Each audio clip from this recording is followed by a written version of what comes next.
The Adidas Boston 13 versus the Adidas Evo SL. Technically, the brand's two primary tempo trainers, though neither one is really right, and I'm going to say you're definitely going to prefer one over the other.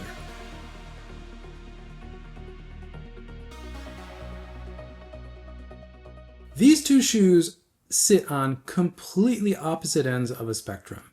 If you want firm, stiff, rigid, and very stable, Adidas Boston 13. If you want soft, bouncy, very dynamic, and very energetic, Adidas Evo SL. However, both these shoes have pros and cons, and I guarantee you're going to prefer one of these over the other. Now, as I said in the intro, I don't think either one of these shoes are completely appropriate as true tempo trainers to the brand's top super shoe of the moment, the Adios Pro 4, or frankly, even the Adidas Adios Pro Evo 2. They just don't cut it. However, I'm not going to spend much time talking about that in this video because it is actually a very complicated subject and I'm going to make a whole video about it. So if you're watching this on release, wait a couple days, that video will be out. If you're watching this after the fact, there'll be a link in the description to that video for that full story. But otherwise, let's get into these two shoes and really compare and contrast them and really help you figure out which one is right for you. And the best place to start with that is with the specs. From a stack height standpoint, these two shoes are not that far apart. Yes, the Evo SL has slightly more foam, and you do notice that. It does feel like a taller shoe underfoot, and a lot of that is the actual foam that you're running on in the midsole construction, which I'll get to at various points in this video, but mostly in the ride section in this video.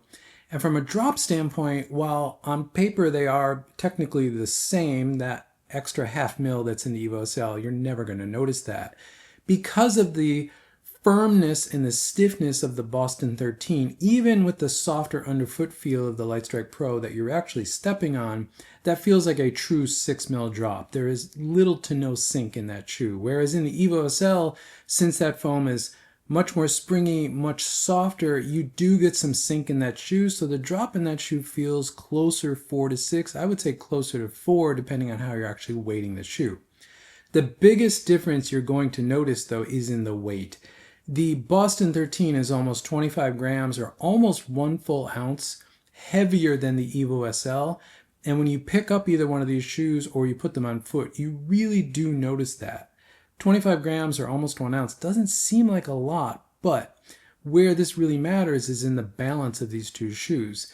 The Adidas Boston 13 is very bottom heavy, so all of that weight feels like it's swinging on the bottom of your foot. It's all in that midsole, and that makes the shoe feel even heavier than it actually is. Where in the Evo SL, that's actually a fairly well-balanced shoe that the weight isn't really perceptible where it actually is. It's just kind of the entire shoe, so there's no real swing weight in that shoe. It's lighter and it's better balanced, and you do notice that. The Evo SL is considerably more nimble on foot, and a lot of that comes down to the weight, though it is also the foam and the geometry, which I'll get to in the ride section of this video.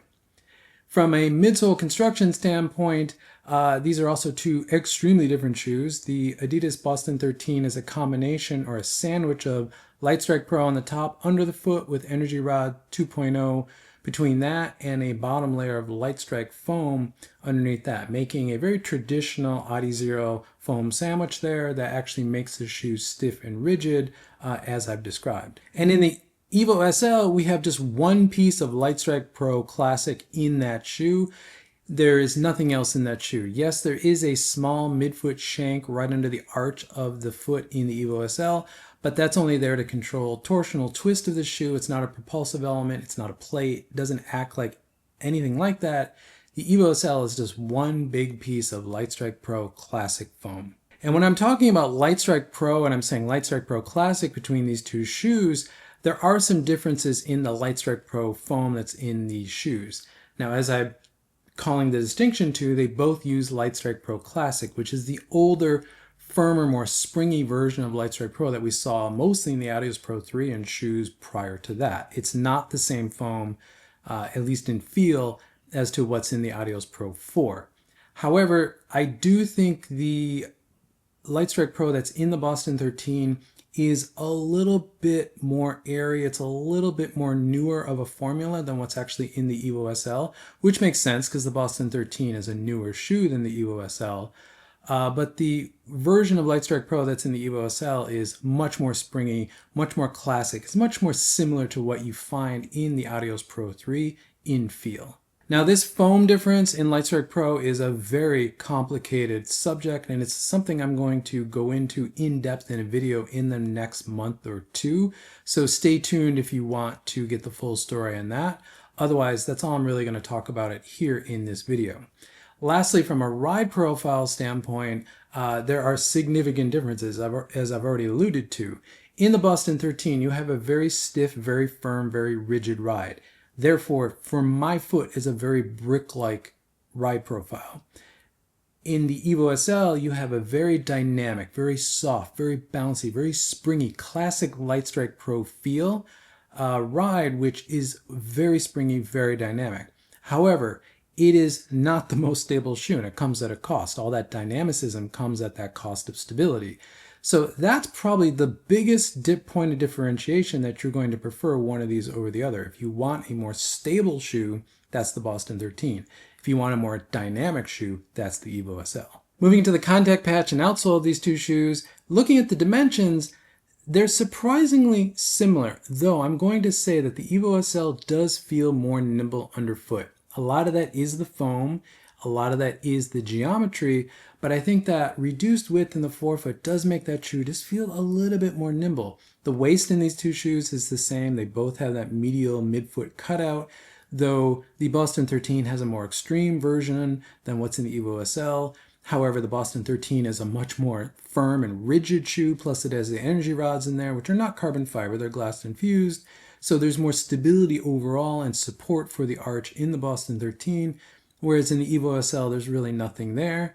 And in the heel, the Evo SL is actually a little bit wider, which honestly you do kind of notice. It does feel wider in the heel, making the Evo SL, I think, a much better shoe for mid to forefoot strikers, where the Boston 13 kind of works for everyone, but I think the real sweet spot is heel to midfoot strikers for them.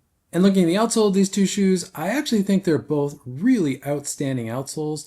In the Boston 13, we have a combination of Adidas's new light traction or CPU outsole, which is that clear material that you see on the lateral forefoot and the medial heel, with traditional continental rubber, which is the black and gray areas that you see on that. So it gives you the feel and durability of the CPU outsole where you need it, and it gives you the traction and the grip of the traditional continental where you need it. I think the Boston 13 outsole is really well done, and I think it's probably Adidas's best training outsole that they've really probably ever done.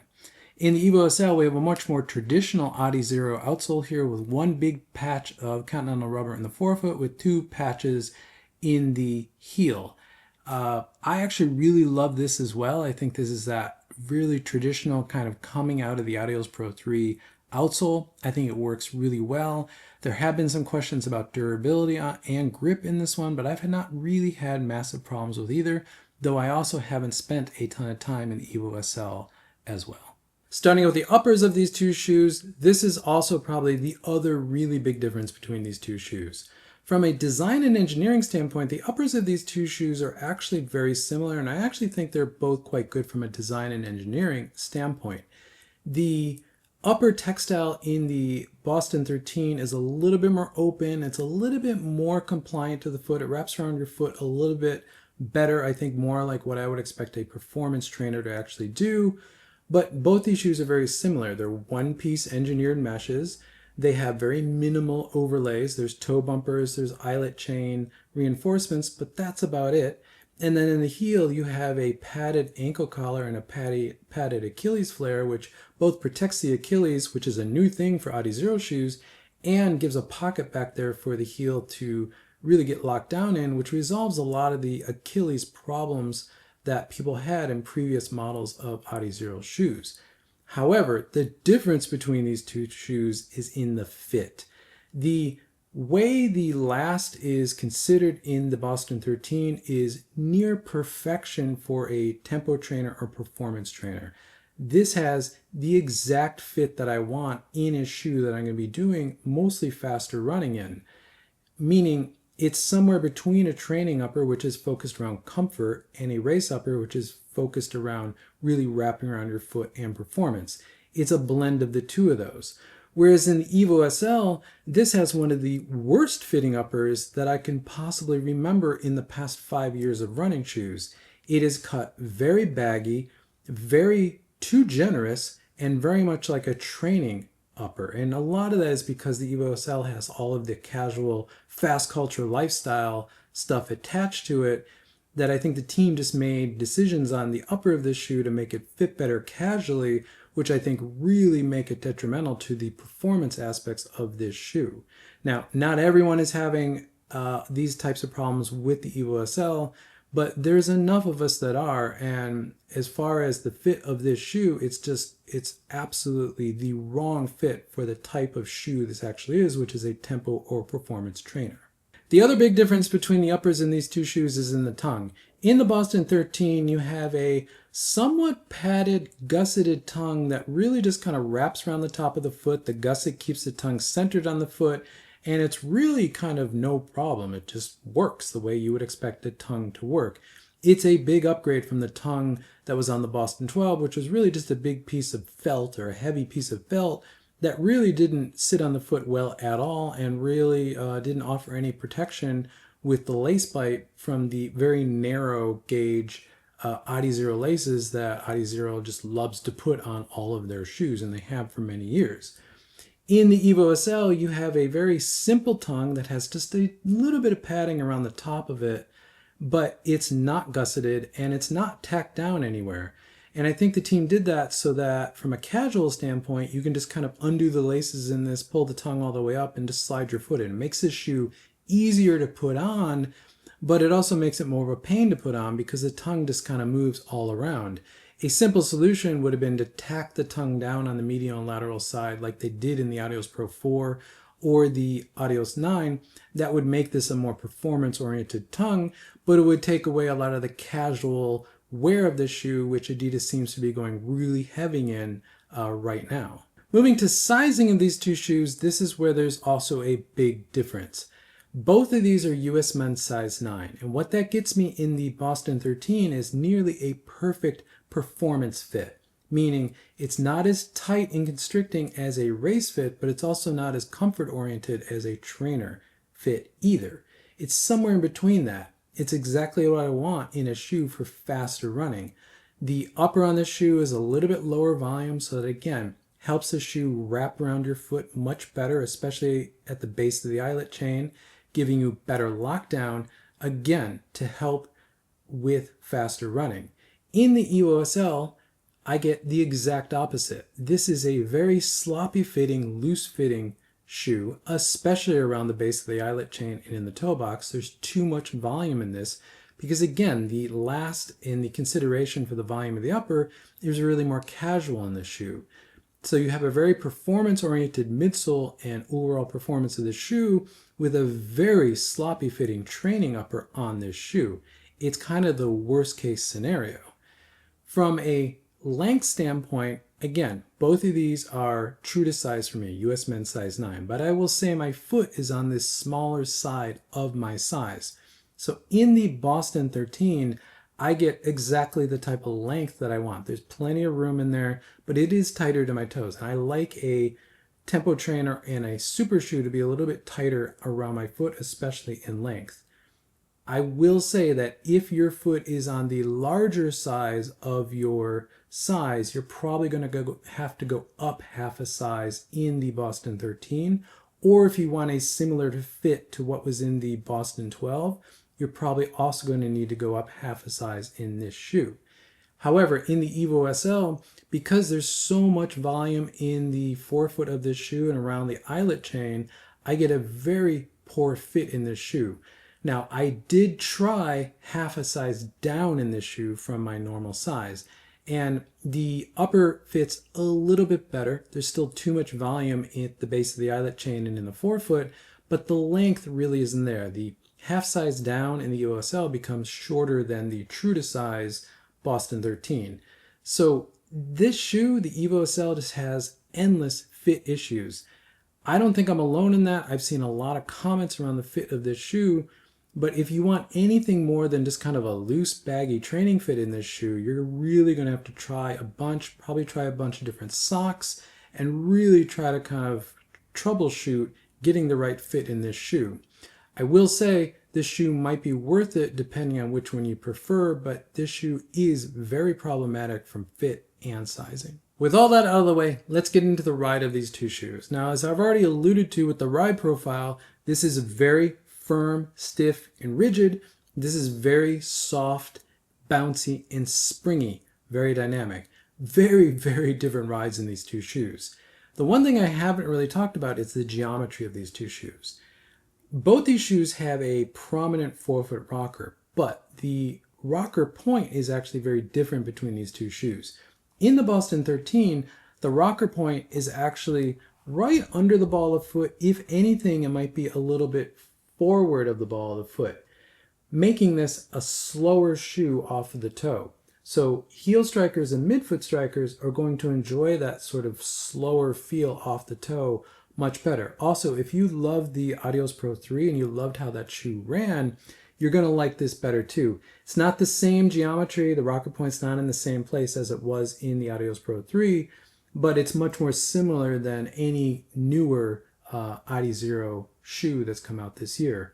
So again, this is going to be a shoe that's probably going to work really well for heel strikers and midfoot strikers. For forefoot strikers like myself, we're landing up here on the forefoot of the shoe anyway. You're going to be fine, though I will say this shoe feels a little flat because you're kind of landing directly on the rocker point in this shoe. You're getting really nothing from the rocker in this shoe. However, in the Evo SL, we have a very different story.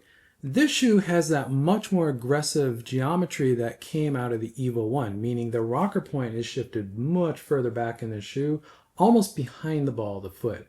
So for a heel striker or a midfoot striker, that's going to make this shoe feel very immediate off the toe, almost too much. It's going to add to how much more dynamic this shoe feels. For a forefoot striker, we're landing up here kind of, again, right on it, maybe a little bit ahead of the rocker point, but since it's so aggressive, there's still a little rocker left where we're getting a little bit of the benefit of the rocker still in this shoe. This shoe, again, is just going to be a lot more dynamic and a lot more kind of falling forward for a lot of runners because of that geometry difference. But that also contributes to the massive ride differences between these two shoes. Now, I've talked about the midsole construction differences. This is that sandwich of multiple foams with the glass-infused energy rods between them, where this is just one big pure chunk of Lightstrike Pro foam. And that makes a huge difference. The geometry makes these two shoes feel different off the toe, but also the foam differences, the midsole differences really contribute to a ride difference. This shoe, the Evo SL, is very bouncy, very springy, very dynamic, and very unstable. If you don't have a strong ankle, strong lower leg, this shoe is going to be a lot. It is a handful. But that kind of dynamicism of this shoe is what makes it so fun to run in. It makes it one of the most fun shoes to run in. If this shoe had a better upper, it would be absolutely outstanding. As it is, even with the dreadful cut of the upper that's on this shoe still is a lot of fun to run in, especially for faster, more performance running. Whereas in the Boston 13, this is a much more sedate, I call it brick ride, but that may be a little harsh. This is just a much more sedate, much more stable ride. If you're looking for that firmer, much less dynamic ride, that's what the Boston 13 is. You're going to get a lot more stability in this shoe. It doesn't really have to involve a lot of lower leg and ankle strength. The shoe's going to really support you through a lot of running. Again, that's probably where you're going to prefer one of these over the other. So if you want a more stable ride, Boston 13. If you want a more dynamic ride, Evo SL. Another way of explaining this is with my performance matrix. So if we put the Boston 13 and the Evo SL on here, starting with the Boston 13, we get this. With the Evo SL, we get that. Overall, I see the Evo SL as a much more dynamic shoe and a much more capable shoe of a lot more types of paces, if you have the lower leg strength to make it work and provide the stability. If you need the stability to be in the shoe, the Boston 13 is going to be the better shoe. And I think the Boston 13 is a little bit more focused around that steady into threshold running. Again, as a tempo trainer, that's exactly what I would expect. Though because of that slower geometry in the forefoot, I don't think it's as good for max effort. And because of the firmness and the rigidity and the overall stiffness of the platform, I think it is a horrible easy run shoe for most runners. In the Evo SL, because it's so dynamic, there is just a lot of compression, a lot of springiness in the foam. I think it does best in that threshold range, meaning it's a little bit faster than the Boston 13. But I think going into max effort, I think it's going to be much more aggressive. It's going to be much more happy to go faster than the Boston 13 would. And even though I would never recommend the Evo SL as a easy run or daily trainer because I think it's too aggressive, it actually is a little bit better for easy running just because it's overall a softer, more bouncy shoe. It's just going to kind of help you a little bit more. Though again, the geometry of the shoe is just way too aggressive for that. So what's the verdict here for me? Well, I don't really want to run in either one of these shoes, but if I have to pick, I'm going to pick the Evo SL. I think this is a much more dynamic, much more engaging shoe to run in. I do have a strong lower leg, I have strong ankles, I have strong feet. So this shoe actually doesn't really give me any problems. In fact, if this shoe had a better fit, I would spend more time in this shoe. However, if you are looking for that firmer, stiffer, more rigid ride, this is the shoe you're looking for, the Boston 13. This is that shoe that's going to work really well for you. If I get to have my way, I want the fit of this shoe on this shoe and maybe the outsole on this shoe. That would be the shoe that I want, but we're not going to have that shoe. So both these shoes have problems. As I said, neither one of them are really appropriate as a tempo trainer to the Adios Pro 4. This one's too stiff. This one's a little bit too bouncy in a very different way than the Adios Pro 4. And again, I'm going to go deeper into this subject in a video coming out in the next few days. But as it stands, you're definitely going to prefer one of these over the other. If you want that stable, firm ride, Boston 13. If you want that dynamic, engaging, but kind of all over the place ride, you want the Evo SL. Thank you for making it to the end of the video. If you want to support what I do here, go check out sagasurunning.com for merch or click the join button below to join this channel and just help support what I do on a monthly basis. Neither one of those options are good for you. Leave a comment, leave a like because it helps this channel continue to grow, which I always appreciate. And with that, I'll catch you in the next one.